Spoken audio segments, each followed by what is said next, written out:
Okay, I got a special guest. Tina Chandler is making her comeback, but first she's making her actually first presentation on Series and Selling This Bodybuilding with me, your host, John Livia. Hey, Tina, what's going on? Not much. Thanks for having me. It's good to Oh, be back. of course, not a problem. Yeah. So, are you happy about being back in the world of competitive bodybuilding? Because you obviously, people don't stop actually physically training; they just stop competing, and then you've decided to come back. Are you happy about the decision? I am. I mean, so far I'm happy. Yeah. Tell me Right. about it. Yeah. Yeah, no, it's exciting to take that step and then come back and to kind of get back in the world. And I stepped away for a while and this is actually my first interview since the announcement. So I mean Good. it's exciting. It's exciting. I went to the Olympia and saw a bunch of friends and it was great being back in the loop. You know what I mean? Mhm. It felt really good. It feels Yeah. good. Yeah. You got bit by the bug, and you went, "Nah, I'm not done yet." I never honestly was done. Ah, I okay. I literally after 2013 Olympia, I was consciously going to take a break. I said I'm going to take a break for 1 year, and that was when they didn't have bodybuilding in Olympia anymore. But that Hmm. wasn't really my deciding factor. I was already in my own life like I'm going to take a break, work on my businesses. I've got a brand, I've got, trademark. I was like, I need to get these ideas off the ground. Hmm. And when you're competing like nonstop, like I was for 10 years straight, it's like you don't have breathing room to really get a lot created and going. If Exactly. you're all in, you're not all in on everything, Hmm. you know? So that was the intention. And in that time, I met my now husband, whom I've been with, like, we got married, I guess, a year and a half after that. Like, we literally met in December, January of 2013 and then 14. And then Hmm. that carried into, the life that we've been living since then. So Well, I've, that's fantastic. I'm glad that you actually, got married and you have a life where it's grounded. Because what I've noticed is when people are grounded, they can and they have a good support system. They tend to do better in their competitive sports, and we've seen that. And obviously, I've seen that mostly with the guys because I interview mostly guys. Um, I could use examples like Phil Clayhar or John De La Rosa, or you go down the line of people that have a great marriage, and then you see their bodybuilding career just skyrocket because they have a right. great Yeah. support system. So it seems like Yeah, that's what's happening with you.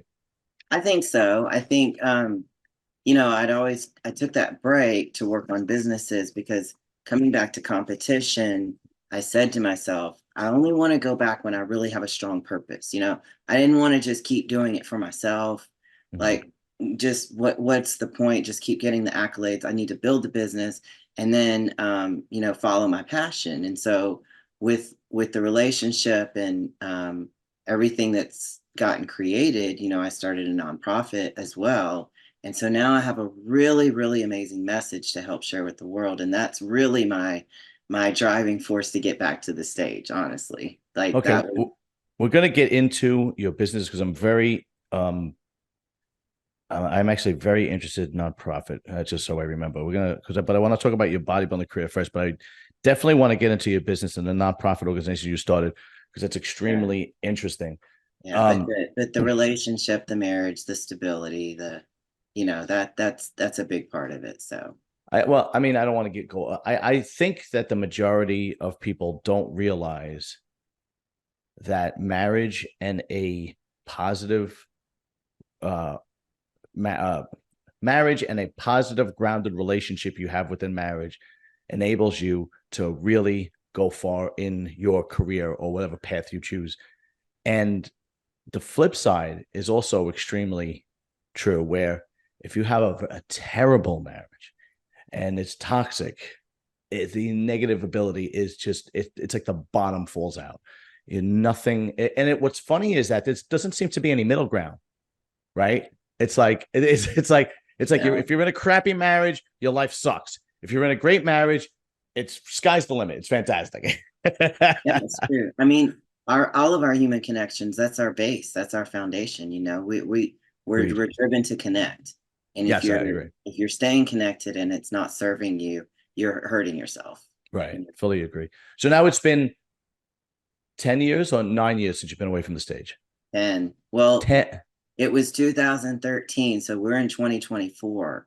Okay. So So it'll be 10 years. yeah. Once you get back on stage. Now, 2013, what was you were in the Olympia in 2013, right? Mm-hmm. What was your placing? That year, 12th. Okay. Now, Yeah. all right. Yeah. It's 12th, but it's 12th in the world. So, Yeah. yeah. Yes. Yeah. So Well, let's not. I mean, but I went from 10th to 8th to 10th to Ah, 12th. yeah. Yeah. Yeah. Okay. But I understand, but it's still like I have Dorian Haywood on once a week with Phil Clayhar, and we talk muscle talk, we talk about bodybuilding.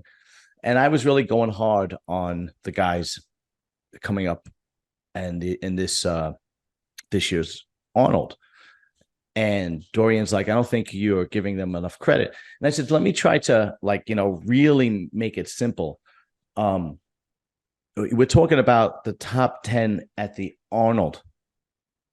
What it seems like I'm being overly critical because I have to pick who's going to come win, who's going to be second, and the difference between second and third is going to be light years. But it's the Arnold, and you still have to be one of the best in the world. You still have to be invited to go. It's not like I'm saying, at the Tampa Pro coming in 10th.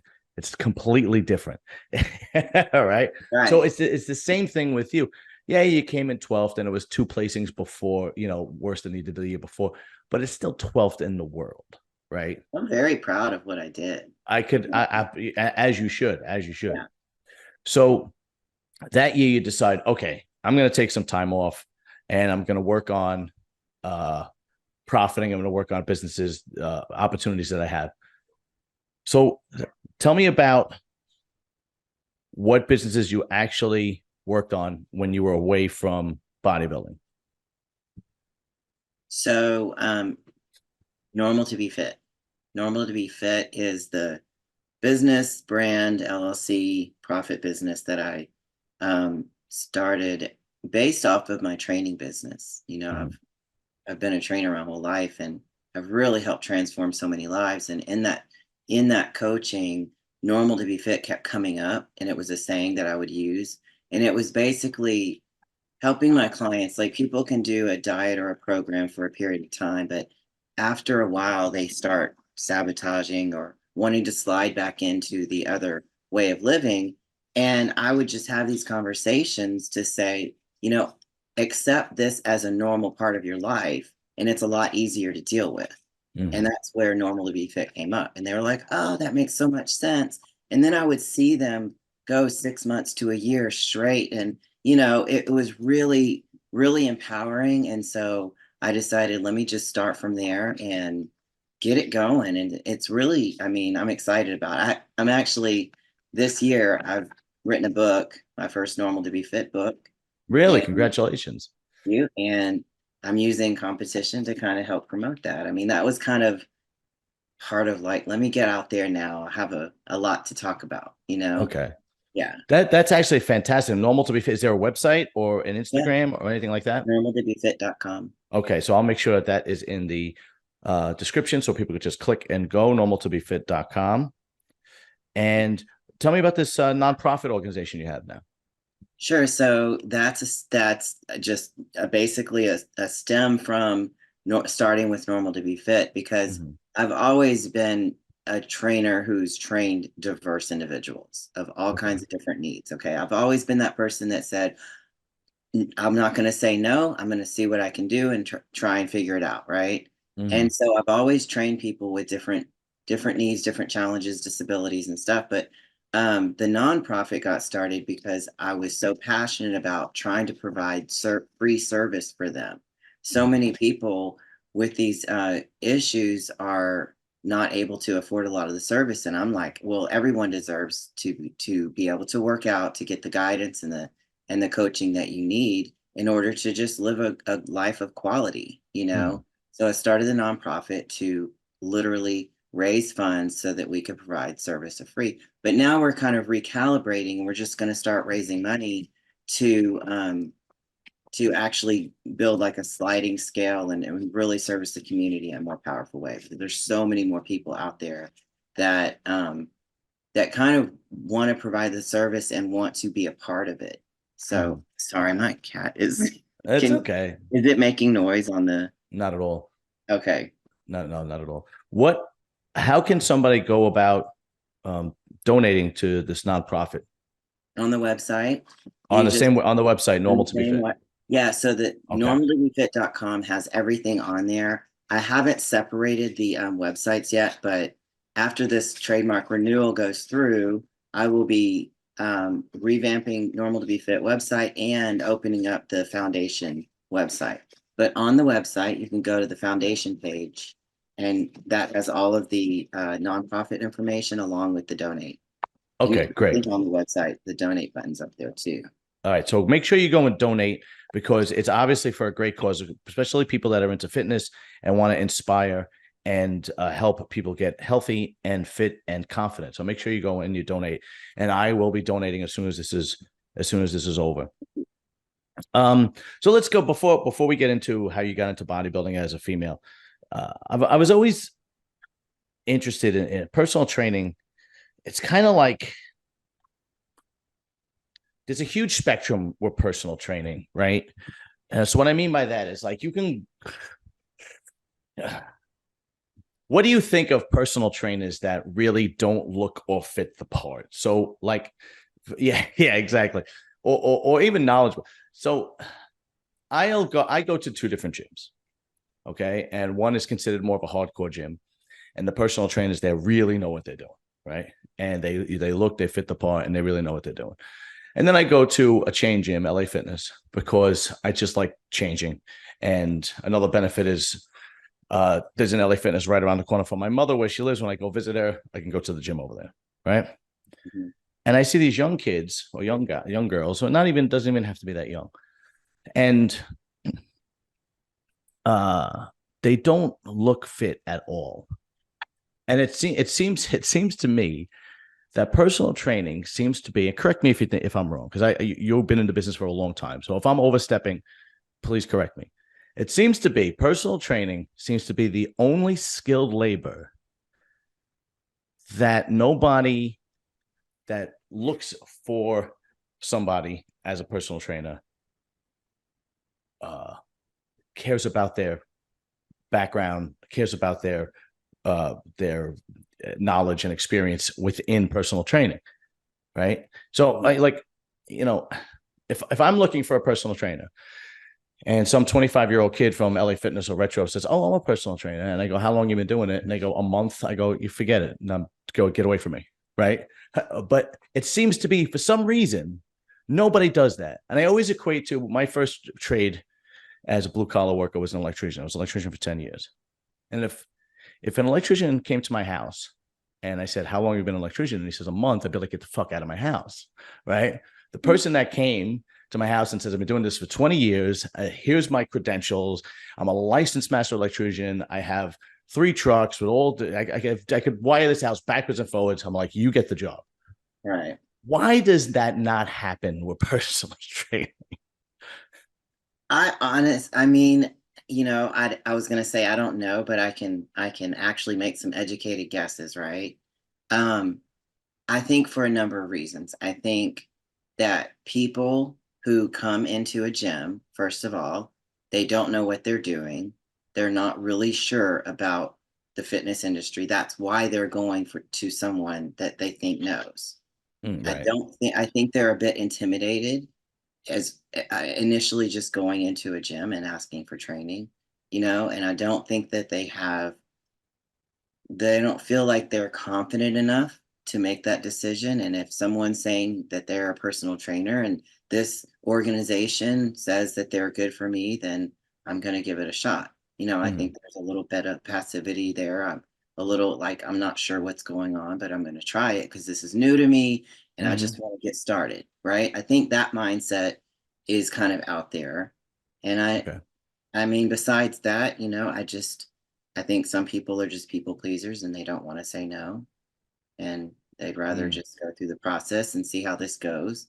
okay. Because, Okay. I think there's a little bit of that's part of like what I'm so passionate about is really helping people get past, like giving them the true knowledge about fitness, like feel familiar with it, the way this works and know Right. what you're doing. Like that. I'm so passionate about that.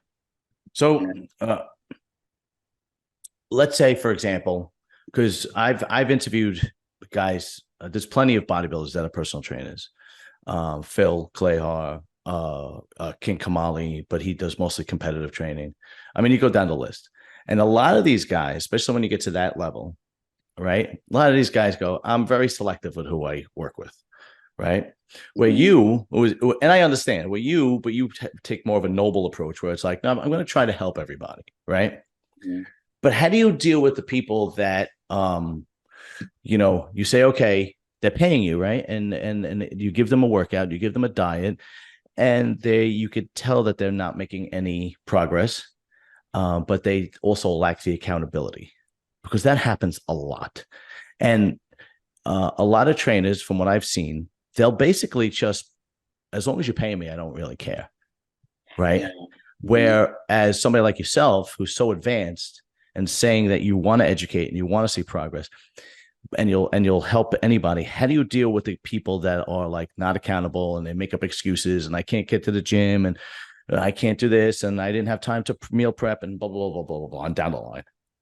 Yeah, I mean that comes in tiers. You know what I mean? That's tiers of the different people that you work with, and I'm the kind of trainer that I am an educator. Like that's my style. People are like, yeah, you're not really you educate, like you Mm-hmm. teach us. I want to teach my clients independence. I want to teach you how to do this for yourself. I'm not going to be here the rest of your life, and this is for the rest of your life. Right. Okay. So one of my policies is I'm very laid back about stuff because I leave it to them. It's all on them. You didn't do it. Okay. You didn't do it. Like one of my policies is if someone wants to train with me, 3 days a week, and that's the only days they're going to be going to the gym. I'm like, I'll only train you twice a week, and you have to come to the gym once on your own Mm-hmm. so that they become reinforced in how to do it and what to do it and pretty confident about that. And it's really a lot more empowering to get them to work for themselves as opposed to having me be accountable for them. I make them accountable. And I'm not going to say it's reverse psychology, but it seems to work. You know what I mean? Because it's back in your lap. I'm like a boomerang. It's not on me. It's not on me. That's your life. That's your decision. That's your choice. Mm-hmm. Okay, what are you going to do about it now? Well, let's just go work out. I mean, you'll get there one day. Like that kind of motivation, people have to like drive it themselves. They have to find it inside and you're like, you know what? I'm going to do it. It's not for me to say, you do it, you do it. I'm not like a hounder. Right. Like, isn't that doesn't do anything. Like I've never seen it work. You know what I You're mean? right. You're right. Yeah. Usually There's the a person small quits and percentage. says you're a nag and so on and so forth. Yeah. Yeah. Yeah. And I don't get upset. I'm like, I mean, it's pretty simple. I keep it really simple. You're a result of your choices. You choose to do this, you get the results of what you do or what you don't do. I always say Mm-hmm. that. Bottom line. Okay. That's actually a very good. That's actually I've never thought about that style where I go, I train you twice a week, but part of this is you come on your own once a week. That's actually a great incentive because this is how I train my clients. And if you don't do that, then I can't be your trainer. That's actually a fantastic approach to it. I've never even thought about that. Yeah. Put it in their shoes. Yeah. Yeah, that's actually really good. Now, have you come because I've come across this also, mostly with females. Or females come to you and they go, yeah, I need to get in shape and but I don't want to lift weights because I don't want to look like you. That all the time. Yeah, yeah, yeah, yeah. Yeah, it's cute. Yeah. That's that what you tell that. That's gonna be the best response. Laugh and go, that's cute. It's so cute because there's always so much admiration for my body and for the way I look from women. Mhm. They admire it. They think it's amazing. It's awesome. Yeah. but they don't want to be big like me. They don't want to be bulky. And when they lift weights, they always get bulky. And so, it's a layering conversation. You got to peel off the layers of what their belief systems are. You know what I Right. mean? Right. And I start explaining when you work out, you build muscle to tone. And then I Hmm. explain, I mean, it takes a lot of effort to get to this size. You know what I mean? You're never going to get there. Especially with women. You're not, yeah, and that's one of the first things you can talk about. But then it's also the layering, explaining, muscle cells are 6 times more dense than fat cells, and you could be 6 times smaller but be weighing more. So when it comes to size, I always try to get it depends on where their mind is. If they're emotional, if they're logical, it's just like getting Yeah. them to understand that if you don't lift weights, you won't get tone. I always tell them you can do cardio, but you're going to be skinny and soft. I don't even Right. say skinny fat but soft is a description. They're like, oh, well, I don't want to be soft. Right. Oh, well, if you don't want to be soft, Yeah. then you got to put some pressure on your body so that it can firm up, you And know? they love the word tone. That's their favorite word. The different choices of words really Yeah, matter. yeah, yeah. They love the word tone. I don't want to look like you. I just want to be tone. But Well, I'm going to add to go ahead. that, but there's, Go right ahead. but what's even the part that's really cute the reason I said that is because it's that very person that once they get working out and they start, feeling good about working out, they're the ones that want to be bigger.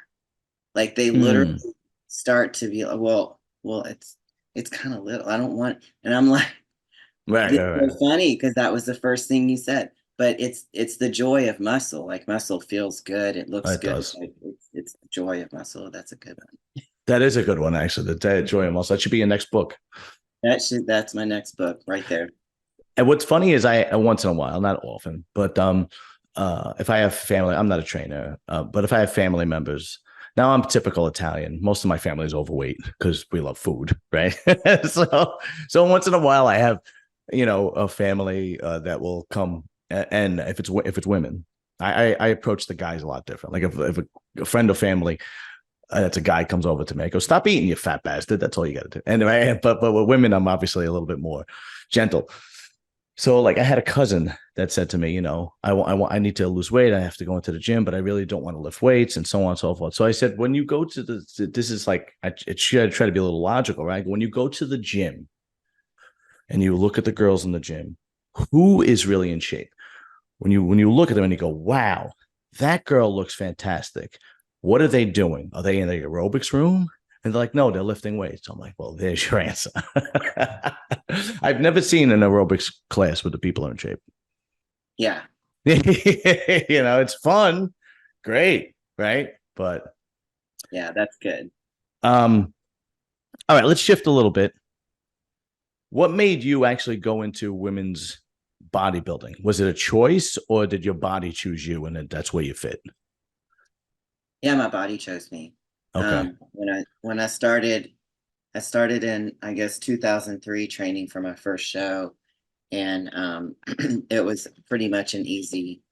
I think at that time it was just fitness, figure, and bodybuilding for women. that's right. Those were the only, and it was pretty obvious. I had a lot of muscle in Mhm. general, you know, yeah, in general when I Now, decided. throughout your bodybuilding career, just like any other person's bodybuilding career, the women's bodybuilders of 2003 to 2013, when you left, it's night and day. It is literally like the difference in that 10 years is, I mean, who was Miss Olympia in 2003? 2003. Was it it was the white girl? I forgot her name. The one that beat Linda Murray, Kim Kichevsky. Kim Shizaski, yeah. And then you went from her And then it to was Iris Iris. Kyle. It was for And most of the years that I was competing. It was with right, her. Mhm. right. And Iris like changed the game. I mean, it was just, I mean, nobody saw a female ever on stage like that, Yeah, right? Good. How did you deal with that? How did you deal with, like, my God, how am I going to get to that level if I want to be competitive in this sport? I mean, I don't really think I could confront dealing with that, right? Like comparing myself to Iris. I was just trying to climb the ladder and get in that top six, and I almost did. Like me Mhm. and Kathy Francois were always going back and forth, like for our placings to get on the into that. But honestly, I mean, it was in a way untouchable. But I was friends with Iris too. Like we knew each other here in Houston, and we always so I don't know if I could really confront that. You know what I mean? Mhm. Until I got myself at least close enough I to see. be up there with. Then I think I would have started mentally doing that. But if you do that too soon, I mean, what's the point? I mean, like you could defeat yourself so quickly. Like No, you're you absolutely think right. that You're that at was 100%. If you make a goal and it's way up here, you'll never reach it. But if your goals are short, yeah, smaller, and you do it a little bit at a time, sooner or later you'll be there. Yeah, that's actually actually a great point, because I hear I same kind of thing when Ronnie came out. These guys, or Dorian, the guys that were competing. They were like, my God, how am I gonna top that? How am I gonna beat that? And it could be extremely discouraging, right? And you hear about right, guys that were so angry because Dorian showed up. They called him a shadow because he just went back to the UK and he showed up to the Olympia and then disappeared again. Ronnie came out of nowhere. And there's the story about Kevin Levrone telling him what he needs to do, and then he did it, and then he blew up, right? And I'm yeah. sure Kevin's kicking himself for that, right? As if you know, yeah, and I'm sure it was the same with Iris, because nobody ever saw a woman like Iris before.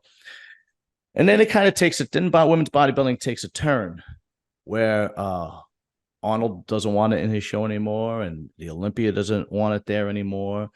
Um, and it becomes, oh well, women's physique is basically going to be the new bodybuilding, which more of a smaller version. My opinion was, if a woman, like, it doesn't, if you have four girls that want to be women's bodybuilding, then just let them do it. Like, my opinion really was, don't take it away, because that's what started this whole thing, right? Like, you wouldn't have all those other categories if it wasn't for bodybuilding. they wouldn't even be here, right? Right. It was the Right. beginning, you know. And And then women's bodybuilding had somewhat of a savior. What's his name?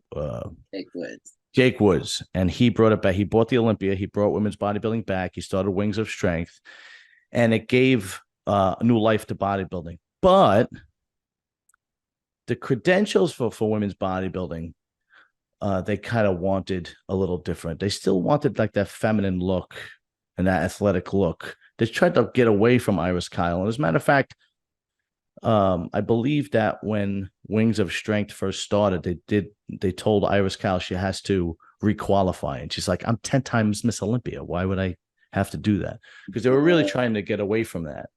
yeah. But that being said, you fit in that new category. You do, because you're a bodybuilder, but you're still very feminine. You're very, very beautiful. It's not like you're over the top with muscle. I mean, in comparison to 2013, right? Like, even if you look at girls like Andrea Shore and Angela Yao, I believe that's how you pronounce her name, right? Yao. I think so. Mhm. They're still they're very feminine. They're very more athletic looking, even though they have a lot of muscle on them. It's nothing like Iris Kyle or the Alicia Young from back then, where they were just massive, right? Mhm. Um, what's your opinion on that? Do you like the idea that it went in that direction, or are you like, what, let the girls put on as much muscle as they want, judge it as a bodybuilding contest? Yeah, I've always believed in a feminine look, you know. When I came onto the scene when I did, I mean, it was very welcomed, in general. And I did get a lot of attention because I brought such a feminine look and the athletic, so I've always believed in that. And I've always looked up to women's bodybuilding in that light, Um, I don't I mean, however they do it is however they do it. I mean, I don't know how much I agree or disagree with the methods of Mm-hmm. making it happen, but I'm happy with how it's looking. I'm happy with the competitiveness that's out there. I'm happy with the the playing field. You know what I mean? It's pretty exciting with all these new bodies and faces up there, and there's quite a few amazing women that have come to the scene since I've been gone, and Mhm. it's a lot more diverse in terms of just all the different ones, you know, and yeah, I mean, before it was just like a, you know, one and done, and you can't, you know, you can't beat her. And so I'm happy with the fact that there have been, you know, kind of challengers coming along, you know. Yeah, absolutely. There's a lot of young girls. Well, in bodybuilding in general, there's a lot of young blood coming up. So why don't we stick on that topic? I've interviewed plenty of women bodybuilders so far, and some of them will that I'm not going to name names. Some of them felt the top five this year, specifically one, the girl that came in fifth, was a gift. Natalia. They thought that a lot of the girls that I've spoken to in private believe that she did not deserve it. They believe that a lot of the other girls that came in sixth through 10th should have been in that fifth place because they've been there a while and so on and so forth, whatever the reason may be. What was your opinion of the top five this year in the 2023 Olympia? You know, I mean, I'm back in the loop, but I was out for a while, right? Like, so, Mm-hmm. so when I look at it like, I mean, whether someone's been there a lot longer than someone else, no, I know that there's stuff, right? But judge what's on the stage. You know what I mean? Period. That's all. Right. Just who's better? Who has the better look? Who has the better body? Who's the better bodybuilder on the day? Who Mm-hmm. is that? And how did that work out? Right? Mm-hmm. Right. How I feel. So I don't know about I mean, I didn't really think about all of that when I was looking at it. I was looking at the top girls and some of my friends, and it was good to see everybody and, you know, see where everybody fell. Some people were new. Some of this is so new to me. I was just really trying to get acclimated back to who's who and everything that's going Mm-hmm. on. You know what I mean? So I don't really I think I mean I remember there were some, but when it comes down to fifth, sixth, seventh, and eighth, I wasn't really, you know, trying to form a huge opinion about it. Okay, so you don't have an opinion on it. That's fine. That's absolutely fine. But now you can't just jump back in the Olympia, right? You have to requalify. Right. I mean, you know, it's funny because I honestly like, you know, I found my reason to come back. I was excited about finishing this book, and I was like, I really want to get this out there, and I'm going to get back and compete, and this is what I wanted to do, and but I do have a champion mindset. I'm not, you know, but at first it was kind of like, let me just get going, let me just see how this goes. But Mhm. no, I mean, no, I can't just go right there. I mean, I got to make my way back up there. Yeah. So what show are you thinking of doing in order for you to qualify for the Olympia this year? Well, I've got summertime. I'm gonna go in July and August, I think. So Okay. I was hoping you did a New York Pro because I'd be able to come see it. It's 20 minutes from me. that was my first pro show though in 2008. Really? Yeah, it was. Yeah, Okay. yeah, it And was how good. did you do with that one, 2008? I got seventh. Okay. All right. Not bad. So what do you have a particular show that you set your sights on, or you're just not sure somewhere in the summertime? Yeah, I'm not sure. I'm just looking for timing. You know, since this is my first time back, I'm really like trying to really peak my body and go for the right one. So, Okay. Are you working with a trainer? mhm, yep. Okay, the guru. Who are you working with, if you don't mind me asking? Yeah, I'm working with George. Oh, George that's Barrett. right. Yes, I forgot about that. I'm You know, so I adored. absolutely forgot that you were working with George Farrow. I apologize. Yeah, Should have it's known that. okay. Yeah, and I did see that on your Instagram and so on and so forth. Yeah, So he's you good. probably I've had people on that I've interviewed that absolutely praise George, like he's amazing. Then I've had people on that just and I get everybody has different experiences with people, and I've had people that come on that just they just dislike him. They just they're just like nah. But I'm gonna assume your experience has been positive since after a 10-year hiatus, you're like, oh, I'm going back to George. Yeah, I mean, he's been. he's been there for me, for so many years, such a great friend. I've gone through so many different things over the years, and he's been fabulous. Hmm. I was with my coach when I first started. Like, we got from zero to Olympia together. You know what I mean? Like, we were together a long time, and then I wanted to go to the next level, and I've been with George ever since. And I haven't been happier. Like, I just love his style. I love his honesty. I love his access. He's highly accessible. He's there for you. I mean, he answers questions quickly, easily. I mean, he's very supportive, Yeah. and I appreciate a lot of things, a lot of qualities he has, for Yeah. sure. Well, listen, like him or hate him, his track record speaks for himself. Right. You Yeah. can't deny it, right? I mean, you cannot deny, the Kai Green victories, and you just go down the list. Look what he did for Blessing when he won the New York Pro. He took him from a guy that just talked the talk and made him walk the walk, right?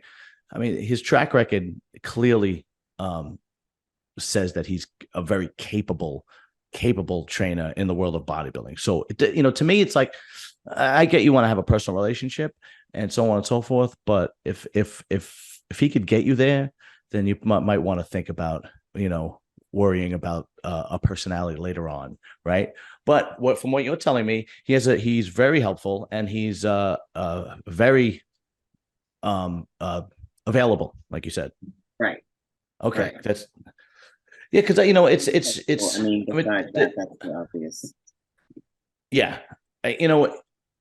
if I would have known better when I was competing, I probably would have spent the money and went for an elite bodybuilder, an elite trainer rather, because there's so many gurus that just want to take your money.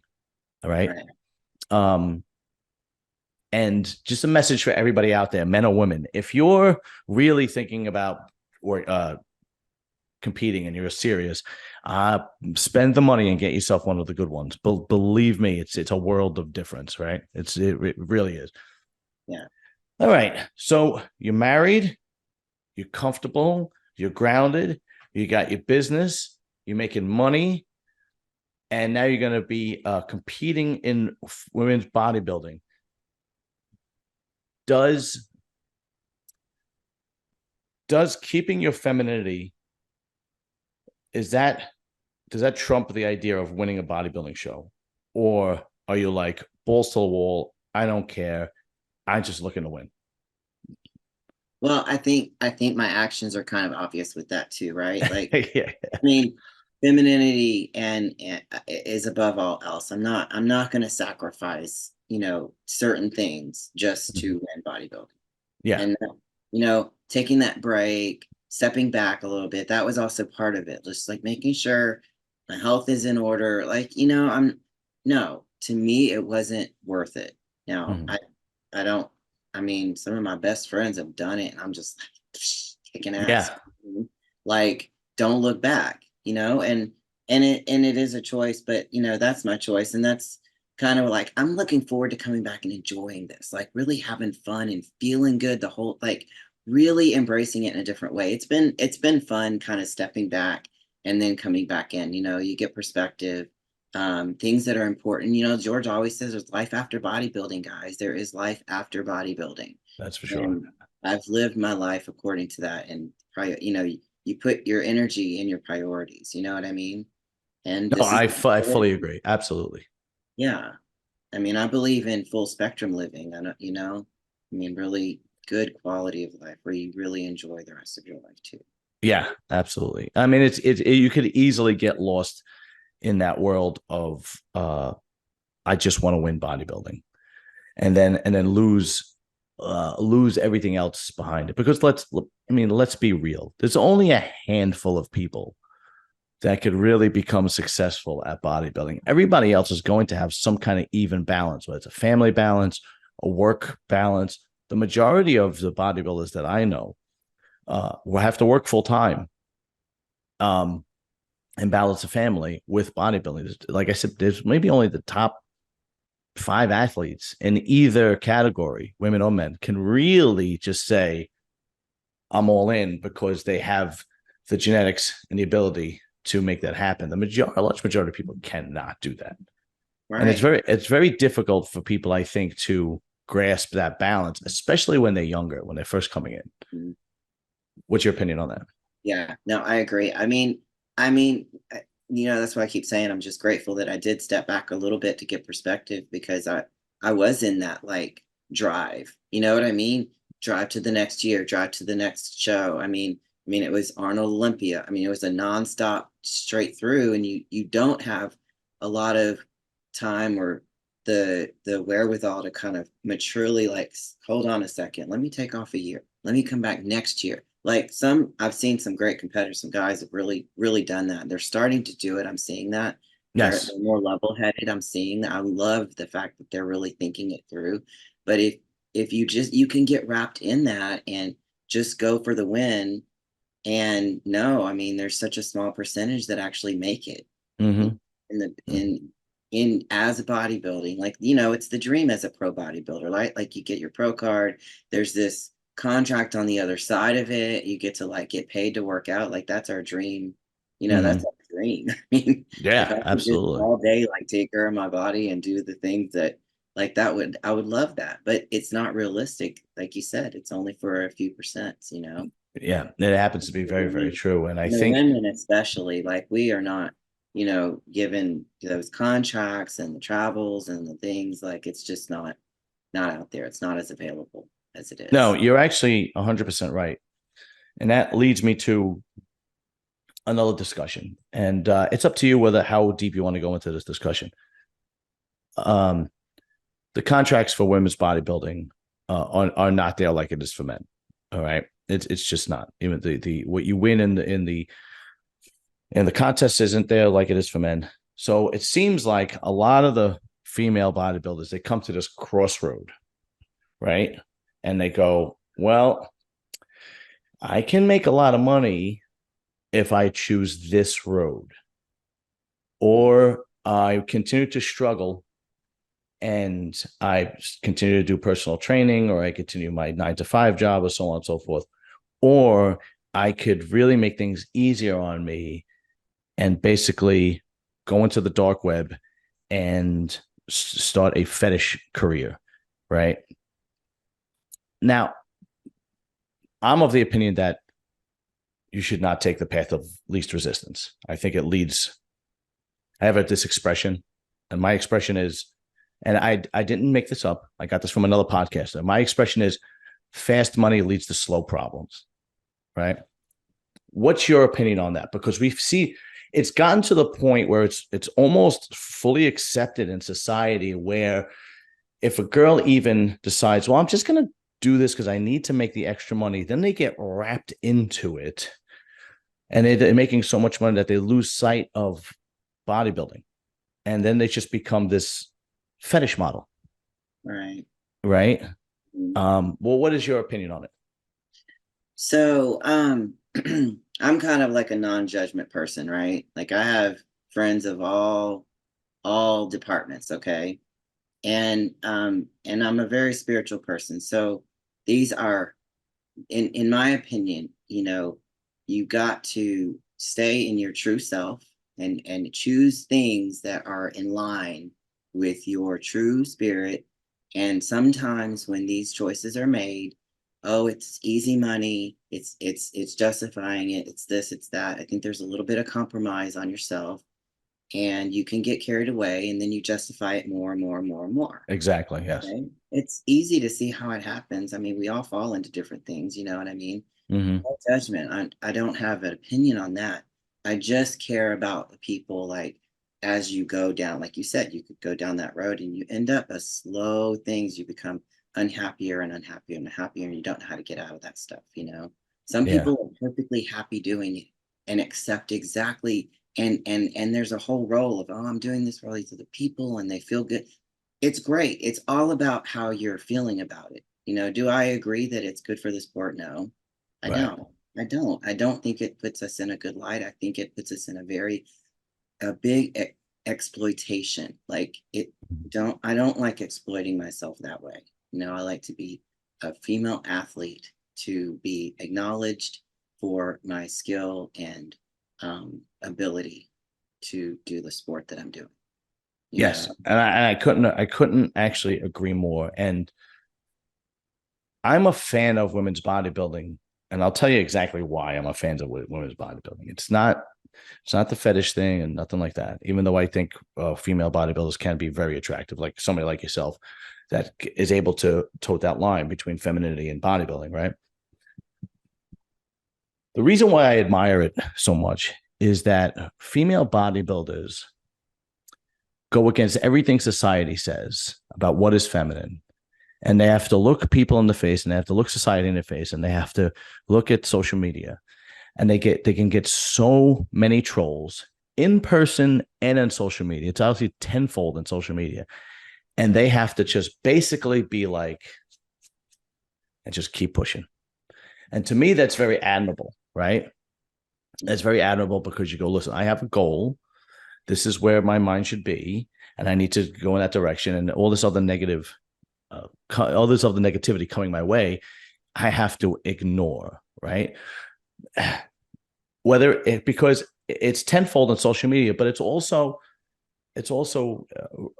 worse for female bodybuilders in life, right? I'm sure this has happened to you, maybe not as much anymore, but maybe in your past, where you're going somewhere, you're going out, and then you get a weird look, or you get a stare or a face, or you get the whispers and so on and so forth. And the spirit of a female bodybuilder that has to ignore that and continue going has to be like almost unbreakable, right? And to me, that's very admirable. So what is your experience? What has your experience been like that? And how do you deal with those things?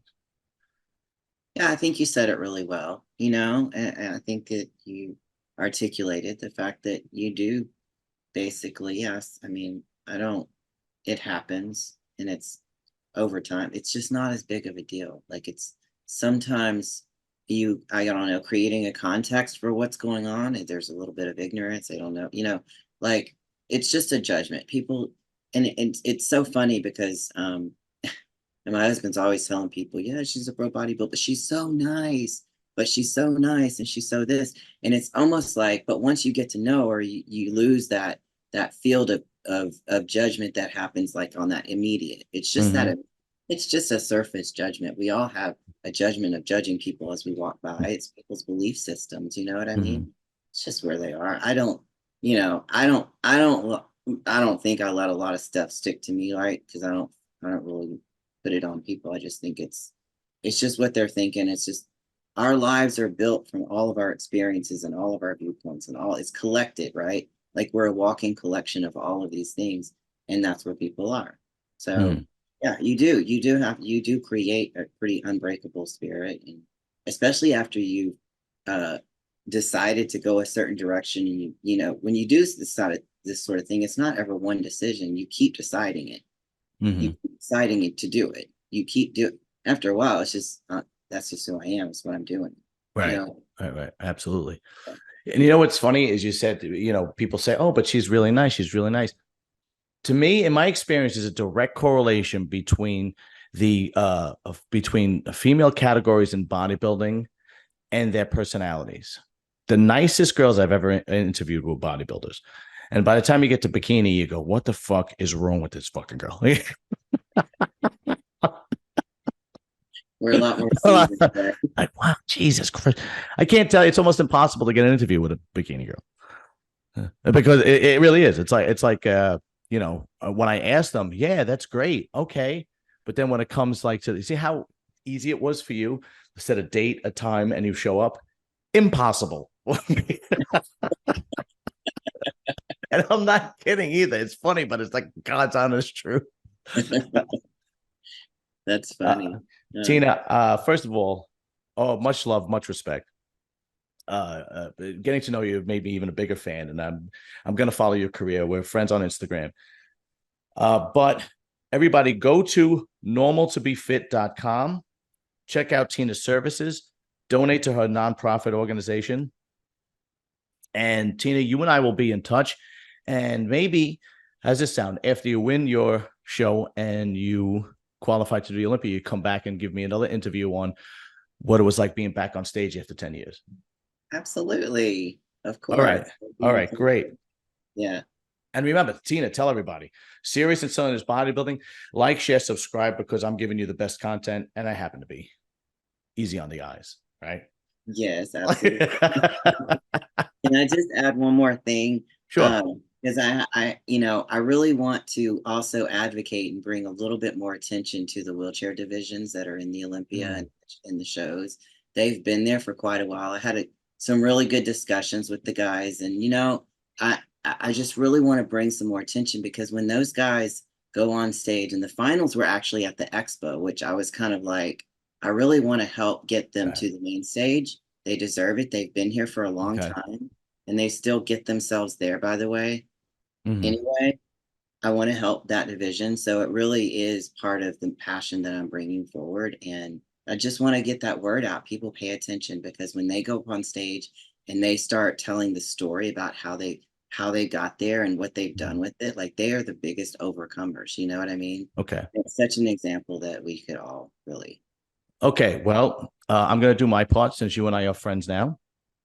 If you have a relationship with somebody from the wheelchair division, tell them to hit me up on Instagram, and I will gladly bring them on my podcast and interview them. And because you're 100% right, it does take a lot to overcome, and I will gladly promote them and put them on my show. Sounds awesome. Thank you very much. You're welcome, Tina. Listen, have a great night. Much love, much respect to you. Thanks, you too. All right. Good night.